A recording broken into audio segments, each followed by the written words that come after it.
تذکرہ کیا ہے قرآن میں. الم یجدک یتیما فآوا، اے میرے نبی کیا تیرے رب نے تجھے یتیم نہیں پایا؟ جب تو پیدا ہوا تیرے باپ کا انتقال ہو چکا تھا، جب تو یتیمی کی حالت میں پیدا ہوا تو اللہ رب العالمین نے تجھے ٹھکانہ دے دیا، اللہ تیرا سہارا بن گیا. وَوَجَدَكَ ضَالًّا فَهَدَىٰ، اور اے میرے نبی کیا تیرے رب نے تجھے بھٹکتا ہوا نہیں پایا؟ تو ہدایت کے لیے بھٹک رہا تھا تو اللہ رب العالمین نے پھر تجھ کو ہدایت دے دیا. وَوَجَدَكَ عَائِلًا فَأَغْنَىٰ، اور اے میرے نبی کیا تیرے رب نے تجھے مسکین نہیں پایا، تجھے لاچار نہیں پایا؟ فَأَغْنَىٰ، تو اللہ رب العالمین نے تجھے اپنے فضل و کرم سے بے نیاز کر دیا، اللہ نے تجھے مالدار بنا دیا. اے نبی آپ یتیم تھے، اللہ آپ کا سہارا بنا. آگے اللہ رب العالمین اپنے نبی کو ایک آرڈر کر رہا ہے، فَأَمَّا الْيَتِيمَ فَلَا تَقْهَرْ، اے میرے نبی جب آپ یتیم تھے اللہ نے آپ کو سہارا دے دیا. اے میرے نبی اگر آپ کے سماج میں، اگر آپ کے معاشرے میں کوئی بھی یتیم پایا جائے، خبردار کبھی اس یتیم کو سختی کے ساتھ تم کوئی معاملہ نہیں کرنا، کبھی یتیم پہ کوئی سختی نہیں کرنا. کیا ہم یہ سوچ سکتے ہیں کہ ہمارے نبی کسی یتیم کے ساتھ سختی کر سکتے تھے؟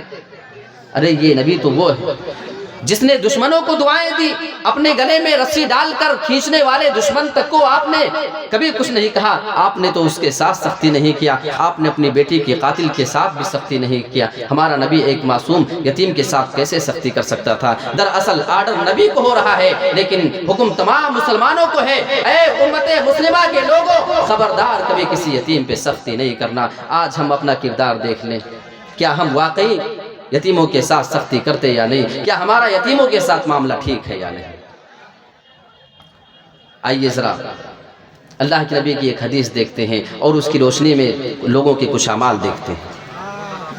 فرمایا اللہ کے نبی جناب محمد رسول اللہ نے، انا وکافل الیتیم فی الجنت کہاتین، میں اور یتیم کو پال پوس کر کے بڑا کرنے والا کل قیامت کے دن جنت میں ایسے ہوں گے.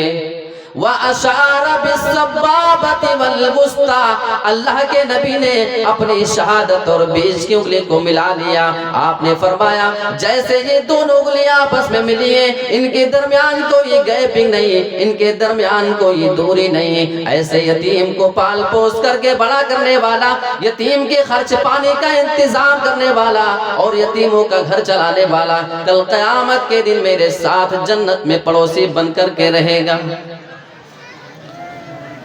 اگر کسی کو ان حدیثوں پہ عمل کرنا ہے آج بھی وہ عمل کر سکتا ہے. ہم ایک واقعہ اٹھاتے ہیں، حضرت عبداللہ بن مبارک رحمۃ اللہ علیہ، بہت بڑے محدث، بہت بڑے عالم دین. ان کے بارے میں یہاں تک آتا ہے کہ سال بھر میں لاکھوں دینار وہ صدقہ کر دیا کرتے تھے، اور دینار وہ بھی سونے کا ہوا کرتا ہے. ایک مرتبہ اپنے پورے قافلے کے ساتھ حج کے سفر پہ نکلے، ایک گاؤں کے قریب پہنچ کر کے وہ پڑاؤ ڈال دیتے ہیں. سفر میں تھک چکے ہیں، یہاں آرام کرنے کے بعد پھر چلے جائیں گے. ان کے پاس ایک پرندہ تھا جو مر گیا. انہوں نے پرندے کو بغل کے کوڑے دان میں پھینکنے کا آرڈر کر دیا. کوڑے دان میں پرندے کو پھینک دیا گیا اور قافلہ وہاں سے آگے نکل گیا. لیکن یہ حضرت عبداللہ بن مبارک کسی ضرورت کی وجہ سے تھوڑی دیر وہیں پہ رکے ہوئے. اچانک سے ان کی نظر ایک معصوم سے چھوٹے سے بچے کے اوپر پڑتی ہے.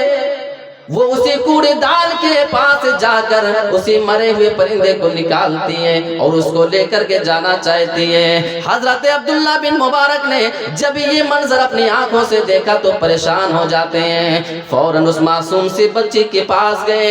اے میری پیاری بیٹی، یہ کیا چیز ہے؟ میں تجھے دیکھ رہا ہوں کہ اس گندی جگہ سے کوئی چیز نکال رہی ہے. انجان بن کر کے سوال کرتے ہیں، یہ کیا لے کر کے تو جانا چاہ رہی ہے؟ اس نے کہا کہ میں یتیم ہوں، میرے گھر میں اور بھی معصوم چھوٹے چھوٹے بچے ہیں، ہمارے کھانے پینے کا کوئی انتظام نہیں، غریب ہے، اور ہمارے سماج والے، ہمارے معاشرے والے ہماری کوئی خبر گیری نہیں کرتے، ہمیں کھلاتے پلاتے بھی نہیں، یہی مرا ہوا پرندہ ہے، اور آج اللہ رب العالمین نے ہمارے لیے کھانے کا انتظام کر دیا ہے، اور اسی کو ہم لے کر کے جا رہے ہیں، آج ہمارا یہ کھانا ہو جائے گا۔ حضرت عبداللہ بن مبارک نے جب اس معصوم سے، یتیم بچے کی زبان سے یہ سنا میں یتیم ہوں اور ہمارے گھر میں کھانے کی کوئی چیز نہیں، آنکھ میں آنسو ہیں، دل بے قرار ہو جاتا ہے، فوراً اپنے قافلے والوں کو واپس آنے کا آرڈر کر دیتے ہیں، اے میرے قافلے والوں واپس آ جاؤ۔ قافلہ واپس آتا ہے، آپ نے اپنے خزانچی کو بلا کر سوال کر لیا، اے میرے خزانچی یہ بتاؤ تمہارے پاس اس وقت کتنا دینار ہے؟ خزانچی جواب دیتا 1000 دینار ہمارے پاس۔ حضرت عبداللہ بن مبارک کا جواب سنو، اے میرے خزانچی اب ہم حج کی سفر پہ نہیں جائیں گے، یہاں سے حج کا سفر کینسل کرتے ہیں اور ہم اپنے شہر واپس چلے جائیں گے، اور وہاں جانے میں ہمیں صرف 20 دینار کا خرچہ پڑے گا، 20 دینار نکال لو اور باقی 980 دینار ان یتیم بچوں کے حوالے کر دیا جائے، میں اللہ کی رضا کے لیے اس کو حوالے کر رہا ہوں یتیموں کے۔ میرے پیارے ساتھیوں، ایسے لوگوں کو نبی کی حدیث پہ عمل کرنے کا جہاں موقع آیا کرتا تھا فوراً عمل کر لیتے تھے۔ آج ہم مسلمانوں کا حال دیکھو، مسلمانوں میں سے کتنے ایسے لوگ ہیں یتیموں کا مال کھا کر کوئی حج پہ وہ چلے جا رہے ہیں۔ میرے پیارے ساتھیوں، یہاں یتیم کو روپیہ پیسہ دینے کے لیے اپنے حج کے سفر کو بھی کینسل کر دیا ہے۔ اچھا ایک سوال کروں آپ سے، کیا آپ نے کچھ ایسے لوگوں کو دیکھا ہے جو پہلے بڑے امیر تھے، دولت بہت تھی، اچانک سے ساری دولت ان کی چھن چکی، بڑے مالدار تھے، اچانک سے اللہ رب العالمین نے ان کو فقیر اور قلاش اور لاچار اور بے بس بنا دیا ہے؟ ایسے لوگ آپ نے کہیں نہ کہیں ضرور دیکھا ہوگا۔ آئیے قرآن مجید کی کچھ آیتیں دیتے ہیں۔ اللہ اکبر۔ اللہ رب العالمین نے 1450 سال پہلے اس پہ بات کر لی تھی۔ اللہ رب العالمین بیان فرماتا ہے فَأَمَّا الْإِنسَانُ إِذَا مَبْتَلَاهُ رَبُّهُ فَأَكْرَمَهُ وَنَعَّمَهُ، جب کسی انسان کو اللہ رب العالمین آزماتا ہے اور اللہ اس کو نعمتیں دیتا ہے، اللہ رب العالمین جب اس کو اپنی برکتوں سے نواز دیتا ہے، فَيَقُولُ رَبِّي أَكْرَمَنِ، جب اللہ رب العالمین اسے نعمتوں سے نواز دیتا ہے تو وہ بندہ کہہ رہا ہوتا ہے میرے رب نے میری عزت کی ہے، میرے رب نے میری تکریم کر لی ہے۔ وَأَمَّا إِذَا مَبْتَلَاهُ فَقَدَرَ عَلَيْهِ رِزْقَهُ، اور جب اللہ رب العالمین کسی کو آزماتا ہے، آزمانے کا طریقہ یہ ہوتا ہے فَقَدَرَ عَلَيْهِ رِزْقَهُ، تو اللہ رب العالمین پھر اس کی روزی کو چھین لیا کرتا ہے۔ جب اللہ رب العالمین اس کی دی ہوئی روزی کو چھین لیتا ہے فَيَقُولُ رَبِّي أَهَانَنِ، تو وہ بندہ اپنی زبان سے کہتا ہے میرے رب نے میری توہین کی ہے، میرے رب نے مجھے رسوا کر دیا ہے۔